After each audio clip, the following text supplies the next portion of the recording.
estamos ante una not so frequently asked question.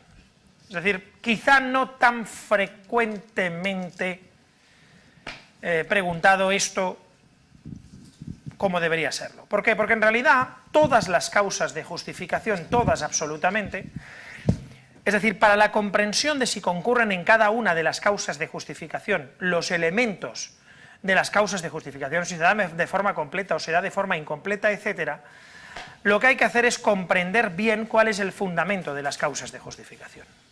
Esa es un poco la cuestión, digamos, esencial. Probablemente a esta respondamos mucho más rápidamente que a otras de las preguntas que nos hemos hecho y probablemente en 6-7 minutos nos la terminemos, quiero decir, pero en todo caso es una pregunta de mucha importancia. ¿Cuál es la duda que hay detrás de la pregunta? Bien, veamos este caso, veamos varios casos distintos y lo que vamos a intentar buscar no es lo que les diferencia, sino lo que les une a todos ellos. Javier, responsable de seguridad de una importante empresa, estaba en su propia casa al librar ese día cuando vio que varios tipos armados entraban en el chalet que sus suegros tienen al lado del suyo y que tienen un oso extraño, además, dibujado en una de las puertas. Llamó a la policía, informó, cogió su arma y observó cómo en la puerta había un coche con dos tipos esperando a sus compañeros. Cogió su coche del garaje, lo sacó, dio una vuelta a la manzana y de forma sorpresiva, con la ventana bajada, se puso justo al lado de los dos atracadores que esperaban la salida de los compañeros y a una distancia de 2 metros disparó en la cabeza del conductor, que falleció en el instante. Y hasta 6 veces al otro, que recibió 4 disparos en distintas partes del cuerpo que le dejaron inconsciente y causaron graves lesiones. Los demás huyeron. Normal. Andrea entró en el portal de su casa cuando notó un fuerte golpe que la hizo caer al suelo. Al poco tiempo se despertó y se apercibió de que había un hombre encima de ella que le había quitado la ropa y que le estaba penetrando, por lo que trató de chillar.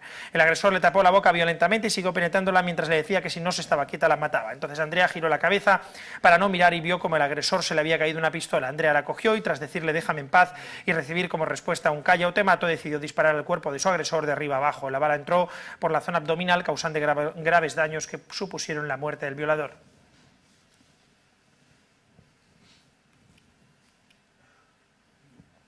Eso joda. Cuando Luis salía de su domicilio fue abordado por Jesús, con el que horas antes había tenido un incidente en las inmediaciones de la citada vivienda, en el que tuvo que propinarle una patada y azuzar al perro que llevaba contra él al amenazarle con un cuchillo.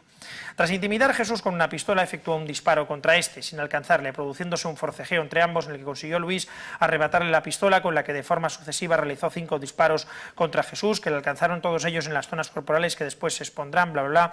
Al recibir Jesús los 2 primeros impactos, cayó al suelo y esgrimió un cuchillo de forma amenazante contra Luis, realizando los 3 últimos disparos y se fue del lugar hacia su domicilio. Jesús sufrió una grave herida. Luis era adicto a las sustancias estupefacientes intervenidas desde hacía años y padece un trastorno límite y antisocial de la personalidad que aminora ligeramente sus facultades volitivas. José había sido condenado a la privación del permiso de conducir vehículos de motor y ciclomotores por 1 año y 6 meses que tenía que cumplir desde el 8 de abril de 1998 hasta el 4 de octubre del 99. No obstante, el 4 de octubre del 98 fue sorprendido conduciendo un vehículo propiedad de Francisco Javier, incumpliendo así la condena que se le había impuesto, lo que realizó debido a que el propietario del vehículo le pidió que lo trasladase urgentemente a un centro sanitario por tener un dolor abdominal muy agudo, accediendo el acusado a llevarle ante esta situación de emergencia. Son hechos probados que Francisco Javier el día de auto sintió un dolor agudo y repentino en la zona abdominal y solicitó de José que le trasladase a un centro hospitalario. Ante la petición de su amigo José, comprobó de visu que Francisco Javier tenía muy mal color. En el hospital se le diagnosticó una gastritis. Al barrio donde se inició el viaje difícilmente acuden taxis, como no sean avisados por teléfonos por la conocida conflictividad de la zona. Podríamos poner también como ejemplo el de el médico que atiende una mujer que sufre una determinada dolencia relacionada con su embarazo y se apercibe el hombre de que si no le produce el aborto en los próximos minutos es posible que la mujer sufra una hemorragia que le produzca la muerte. Por tanto, sin otro informe médico tal y como es preceptivo y además no en el lugar habilitado para ello conforme a los reglamentos, le produce un aborto fuera, por tanto, de los supuestos establecidos en el sistema de indicaciones. y fuera, cuando pongan el sistema de indicaciones los locos estos otra vez, perdón, o fuera de los plazos establecidos por la ley, fuera del plazo ¿de cuántas? 14 semanas, gracias Manu. ¿Vale? Por ejemplo, ¿vale? ¿Este caso cómo se resolvería?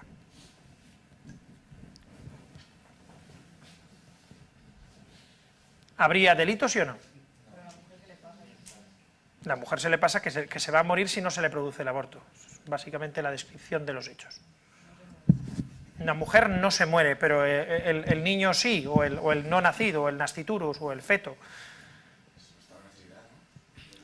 ¿Y qué es un estado de necesidad? Que perjudica el bien jurídico protegido de igual o mayor valor para que el que intentas proteger, que en este caso es la vida de la menor valor. ¿Mayor o igual? Estado de necesidad. Micrófono. Ya está. O sea, eso. No, esta no. No está bien, de hecho. No está bien. No. A ver, yo pienso que es un estado de necesidad por parte de la mujer al intentar proteger su vida frente a la de... ¿Es un estado de necesidad de la mujer, sí o no? Sí, Un pero estado de necesidad, más bien, el médico se encuentra en el estado de necesidad de dañar un bien para que producir la salvación de otro, ¿sí o no? Sí. Bien. ¿Algo más? ¿O ya está? Para mí o sea, habían pasado ya las 14 semanas, ¿no? Sí, sí, está fuera del plazo establecido Pues legalmente. son 2 vidas de igual valor. ¿No? no. Es decir, la parte ya está, es decir, es en efecto a que estamos en estado de necesidad, ¿sí o no? ¿Estamos en estado de necesidad, sí o no? Bien, sí, es decir, descriptivamente es un estado de necesidad. La pregunta, ¿cuál es? Si es un estado de necesidad justificante o excusante. La pregunta es esta. ¿Cuál es el fundamento de las causas de justificación? ¿Sí o no? Porque respondiendo a esta pregunta, ¿a qué pregunta contestamos, perdón, como estoy hoy, en ese caso? Si en ese caso estamos ante un estado de necesidad ¿Justificante o justificante o excusante. ¿Se entiende eso, Carlos? Pregunta, ¿justificante o excusante? Yo... Dilo en voz alta y con Justificante. micrófono. Justificante, sí. ¿Es necesario que esté dentro de los supuestos para que haya estado de necesidad justificante? No. Es un claro caso de estado de necesidad justificante. ¿Qué son las indicaciones, o qué eran las indicaciones del aborto? Estados de necesidad. ¿Y qué son las condiciones, los requisitos establecidos para que se den las indicaciones del aborto? Indicaciones de especificación que normalmente tienen que concurrir para que haya estado de necesidad justificante, pero puede ser que no concurra ni haya un estado de necesidad justificante. Sí, ¿cuándo? Cuando haya, en definitiva y en última instancia, la protección de un bien superior frente a la lesión de un bien inferior. ¿Qué es una causa de justificación? Eso. ¿Se entiende? Bien, nosotros tenemos la fórmula que es el hecho típico antijurídico culpable y punible. Eso es el delito. ¿Vale? ¿Se entiende? Bien. En esa fórmula hemos pasado ya por las fases hecho típico y estamos en el elemento antijuridicidad. Lo primero que hay que decir es que el elemento antijuridicidad pertenece al juicio de antijuridicidad, lo cual por otra parte es bastante lógico. ¿Vale? Pertenece al juicio de antijuridicidad. Dentro de esos dos juicios grandes que tenemos, bastante claros, que son juicio de antijuridicidad y juicio de culpabilidad. Pero lo siguiente que tenemos que plantearnos es cuál es la relación que existe entre los distintos elementos. De alguna forma esto lo hemos visto y lo vimos al principio, pero conviene, cuando se plantee la cuestión de qué es la antijuridicidad y cuál es el fundamento, conviene plantearnos realmente cuál es la relación entre los distintos elementos. Y así tendríamos, digamos, bueno, pues varias formas de decirlo. Hecho típico, antijurídico, culpable y punible, hecho típico y antijurídico, culpable y punible, hecho típicamente antijurídico, culpable y punible, etc. ¿Qué son en última instancia las causas de justificación? Vamos a ver, las causas de justificación, conforme a una posición tradicional, lo que son es el reflejo del resto del ordenamiento jurídico, a la hora de la valoración de la existencia de un injusto. ¿Se entiende esto? Sí. Es decir, para saber si un hecho es injusto, hacemos un proceso de comparación con reglas de conducta. ¿Sí o no? Bien. Las reglas de conducta establecidas en los tipos penales, ¿qué serían? La tipicidad, ¿sí o no? Sí. Entonces, puede ser que un hecho que sea típico, lo que dice la posición tradicional es aparentemente típico, resulte que después no sea contrario a derecho. ¿Puede ocurrir? ¿Cuándo? Cuando conforme al resto del ordenamiento jurídico, se decía desde una perspectiva tradicional, cuando conforme al resto del ordenamiento jurídico el comportamiento sea contrario al actuar conforme al tipo penal, pero no sea contrario a derecho. Bien. Esta posición tradicional tiene un pequeño problema de base. ¿Cuál es? Pues el que las causas de justificación están incorporadas en el propio Código Penal, con lo cual la consideración de si es conforme al resto del ordenamiento jurídico o no, en realidad apenas carece de sentido. ¿Qué es lo que dice la teoría de los elementos negativos del tipo? La teoría de los elementos negativos del tipo, esencialmente lo que dice es que la tipicidad tiene, digamos, una expresión positiva y una expresión negativa. La expresión positiva es no hagas esto o haz esto. La expresión positiva, ¿cuál es? A menos que se den estas circunstancias. Esto se explica mejor analizando los sistemas. En el sistema finalista y en el sistema funcionalista tradicional, lo que tenemos es la tipicidad y la antijuridicidad. Un hecho típico es la realización de el hecho causal con la finalidad, ¿vale? Esto en el caso del finalismo. ¿Cuándo es contrario a derecho? Cuando además no se da ninguna de las causas de justificación. Pero, desde el momento en que hay un hecho típico, ya hay algo. ¿Por qué hay algo? Porque yo ya he actuado con la finalidad contraria a la norma. ¿Cuándo un hecho no es típico? Cuando no he actuado con la finalidad contraria a la norma. ¿Es lo mismo matar a un hombre que matar a una mosca? No. ¿Por qué? Es decir, aunque yo mate a un hombre en causa de justificación, lo cierto es que no es lo mismo querer matar a un hombre que querer matar a una mosca. Desde una perspectiva del significado expresivo social, matar a un hombre tiene un contenido que no tiene matar a una mosca. ¿Se entiende esto? Bien. Yo no, pero bueno, es decir, más o menos es lo que se dice. ¿Qué dice el funcionalismo? Más o menos parecido, con la diferencia de que aquí se ven más claros, en el funcionalismo se ven más claros que son posibles los dos modelos. El modelo de ausencia de causa de justificación sería muy parecido, la tipicidad es algo en sí mismo, la antijuridicidad es algo, un paso distinto, pero hacer un hecho típico tiene ya la relevancia de que es un hecho típico. ¿En qué se concreta? En nada, pero es un hecho típico. Bien. Y después tenemos la teoría de los elementos negativos del tipo. ¿Cómo se explica perfectamente la teoría de los elementos negativos del tipo? Pues con la doctrina de la imputación. Nosotros lo que tenemos son hechos, y los hechos son valorados con las reglas de conducta. ¿Y las reglas de conducta cuántas hay? Pues hay normas prohibitivas, normas prescriptivas, normas facultativas y normas de intervención. ¿Qué dicen las normas prohibitivas? Lo que no se puede hacer. ¿Qué dicen las normas prescriptivas? Lo que hay que hacer. ¿Qué dicen las normas facultativas? Lo que se puede hacer independientemente de lo que digan las normas prescriptivas y las normas prohibitivas. ¿Se entiende esto? Bien, ¿por qué tiene más sentido en la actualidad típico, reglas prohibitivas, prescriptivas y de intervención, antijurídico, reglas facultativas? En realidad, si todo se ve desde la perspectiva del applicatio legis ad factum, ¿por qué necesitamos hacer esa separación entre típico y antijurídico? Pues porque de alguna forma el legislador nos lo ha obligado así al poner las causas de justificación en el artículo 20. Pero en realidad, ¿eso cambia el significado o el sentido de las normas? En ningún caso. ¿Eso cambia que matar a un hombre en legítima defensa tiene las mismas consecuencias jurídicas que matar a una mosca? Sí.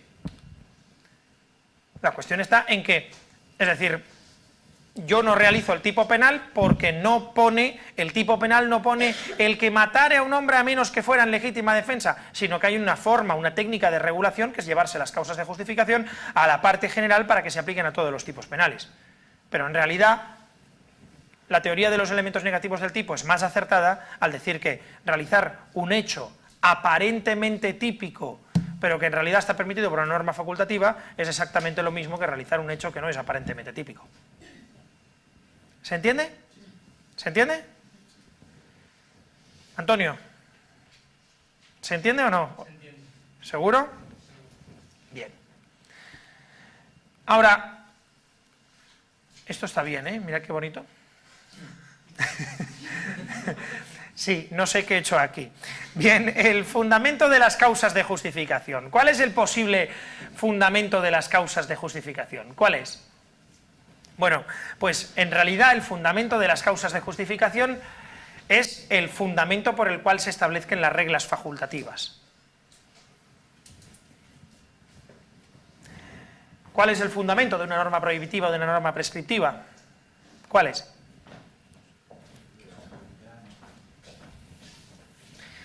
¿Cuál es el fundamento de una norma prescriptiva o prohibitiva? ¿Cuál es? José, Manu, cualquiera de los dos. Manu. Pues evitar que se realicen conductas que son dañinas para la sociedad. Mandar el mensaje a la sociedad de que no hagas esto. Sí.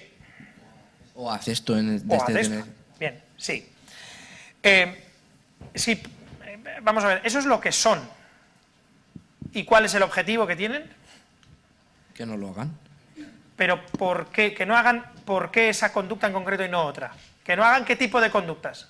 Las conductas más peligrosas para los bienes conductas jurídicos. Potencialmente aptas para afectar a bienes jurídicos dignos de interés, ¿vale? Dignos de protección. Bien. ¿Cuál es entonces el fundamento de las normas facultativas? Pues que en determinados casos, aunque realicen los hechos que dicen las prohibitivas o... No, eso es lo que son. ¿Cuál es el fundamento? ¿Cuál es el fundamento? Pues Dani. Tenéis que utilizar el micrófono. No, eso es lo que son, Dani. Eso no es el fundamento. ¿Cuál es el fundamento? Vamos a ver, vuelvo a preguntar porque creo que no estáis concentrados. ¿Cuál es el fundamento de las normas prohibitivas y prescriptivas? ¿Cuál es el fundamento? Evitar que se realicen conductas potencialmente aptas para producir resultados contra bienes jurídicos dignos de interés, ¿sí o no? Sí. Bien, ¿cuál es el fundamento, cuál puede ser el fundamento de las normas facultativas? El mismo. Darle el micrófono a Carlos. Que se puedan lesionar bienes jurídicos protegidos para proteger los propios. ¿Se entiende o no? Claro, en aquellos casos donde no pueda proteger el Estado. Claro. ¿Se entiende, Elena? Flavia, ¿algo que añadir? ¿Micrófono? ¿No? ¿Adonis? ¿Cuál es el fundamento de las causas de justificación? El fundamento de las causas de justificación es, puede existir determinados supuestos en los que nos encontremos con que aparentemente se daña un bien, pero lo que se esté haciendo con el daño de ese bien es ¿qué? Proteger otro bien. Con lo cual, en realidad, el fundamento, como dice José, es exactamente el mismo. El fundamento de la norma facultativa, en este caso, ¿qué es? Que se haga, en realidad, ¿a qué se parecen las normas facultativas? ¿A qué se parecen? Muchísimo. A las normas prescriptivas, muy bien. Las normas facultativas son casi normas prescriptivas. ¿Por qué? Porque son, si alguien te agrede en legítima defensa, mata. ¿Se entiende lo que se quiere decir? Es una forma de proteger el bien jurídico vida frente a una agresión ilegítima. Es una forma de proteger el bien jurídico salud frente a el riesgo que está poniendo el proteger el bien jurídico patrimonio, en un estado de necesidad entre patrimonio y vida. ¿Se entiende esto? Bien, esto tradicionalmente, ¿cómo se ha definido? Pues se puede justificar aquella conducta que realiza todos los presupuestos típicos. Ah, mira, ahora sale, coño, perdón. ¿Os fijáis que a veces sale y no sale? Mira qué guay. Qué guay. Esto no lo estáis haciendo vosotros, ¿verdad? Bueno,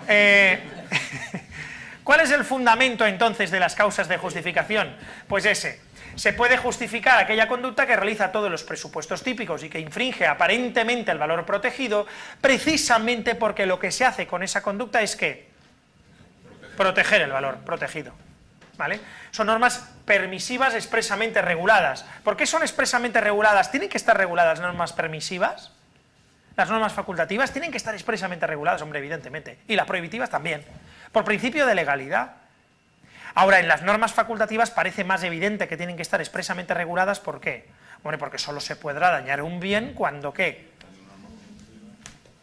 ¿Se entiende esto? Bien, a ver si sale. Conflicto de intereses. Las causas de justificación son normas permisivas, lo que existe es una ponderación de bienes, no sabemos lo que pone ahí. La protección de un valor implica la lesión de otro valor también digno de protección. Consecuente primacía del valor que se defiende frente a aquel que se lesiona. ¿Se entiende esto, sí o no? ¿Qué son, por tanto, las causas de justificación? ¿Son causas de atipicidad? Sí, se pueden considerar lo mismo. ¿Por qué preferimos llamarlas causas de justificación? Porque en nuestro proceso de valoración del hecho, lo que hacemos primero es centrarnos en el tipo penal y después analizar cada una de las causas, causas facultativas, una a una respecto al supuesto de hecho y con el tipo penal de que se trate. ¿Vale? ¿Se entiende esto? ¿Se entiende o no? Dani, ¿estás en la parra? ¿No? ¿Se entiende? Bien. ¿Hay parte subjetiva en las causas de justificación? ¿Hay parte subjetiva en las causas de justificación? Un sujeto no sabe que está actuando dentro de los presupuestos objetivos de una causa de justificación. No hay causa de justificación. ¿Se entiende esto? A ver, un ejemplo que no sea que no haya vaqueros, en el que es complicado. Es decir, un ejemplo que no haya vaqueros, en el que el sujeto aparentemente esté dentro de los presupuestos objetivos de una causa de justificación y sin embargo no esté en los presupuestos objetivos de una causa de justificación. El que tú pusiste de va una chica por la calle y hay un chico detrás que va andando también. Yo os voy a poner otro, no, ese no es. Ese no es. Ese es un supuesto en el que es un error sobre los presupuestos objetivos de una causa de justificación. ¿Vale? Vamos a ver. Un tipo está en un barco, ¿vale? Donde tienen una carga muy importante, una carga de un valor incalculable, y hace una llamada al tipo y le dice, bueno, entonces, ¿cuánto me vais a pagar por esto? Te vamos a pagar 50.000, como habíamos convenido. No habíamos convenido eso, habíamos convenido que me pagabais 60.000. No, pero habíamos convenido que eran 50.000. No. Me dijiste 60.000. Que no. Tú tráeme la carga que son 50.000. El tipo coge, cuelga el teléfono, habla con su lugarteniente y le dice, va a haber una tormenta. ¿Cómo? Sí, va a haber una tormenta. Quita las cuerdas y tira la carga al mar. Apartan las cuerdas, y tiran toda la carga al mar. Lo que él no sabe es que en ese mismo momento el barco tiene un agujero. Y si no hubieran quitado la carga, el barco se hubiera hundido y ellos probablemente hubieran muerto porque estaban lejos de la costa. Gracias a que han tirado la carga, el barco, bueno, pues se hunde menos y finalmente llegan al sitio. Cuando analizan los hechos, porque viene un perito y tal, dice, es verdad que el barco no hubiera llegado, con lo cual sí que es cierto que los kilómetros, y los tíos se quedan alucinados porque no lo sabían. Pregunta, ¿hay un hecho típico, sí o no? ¿Sí? ¿Cuál es el hecho? Es decir, fijaos lo importante que es, conforme a ese caso, saber cuál es el modelo que aplicamos. Teoría final. ¿El hecho es típico? ¿Sí o no? ¿Hay dolo, sí o no? Sí. ¿El dolo dónde está? Aquí. Bien. ¿Hay causa de justificación, sí o no? Sí. Sí, porque hay estado de necesidad. Vamos a ver, ¿hay causa de justificación? ¿Hay estado de necesidad, sí o no? Sí, porque estamos analizando la parte subjetiva y el dolo, ¿dónde? Ahí arriba. Si en cambio lo concebimos desde una parte así, si lo concebimos así, la pregunta es, ¿hay hecho sí o no? ¿Realiza el hecho una norma prohibitiva? No dañes mi carga, no tires mi carga, tal. Sí. Pregunta, ¿está conforme a una permitido conforme a una norma facultativa? No. No, porque la valoración se hace con el hecho realizado con conocimiento. Pregunta, ¿habría en ese caso estado de necesidad por parte de los sujetos? No, habría un delito de daños doloso. Habría, vamos, no, suerte, pero vamos, tampoco les da. Sí, había mucha suerte porque... Bien, ¿se entiende esto, sí o no? ¿Hay, por tanto, parte subjetiva en las causas de justificación? Sí, sí la hay. Nos queda, por tanto, solo... ¿Cuál es el fundamento de las causas de justificación? ¿Cuál es el fundamento? La protección de bienes que puede ser necesaria en determinados momentos, que puede conllevar la necesaria lesión de bienes en determinados momentos. ¿Cuándo hay estado de necesidad? Pues esa es la siguiente pregunta. Terminado.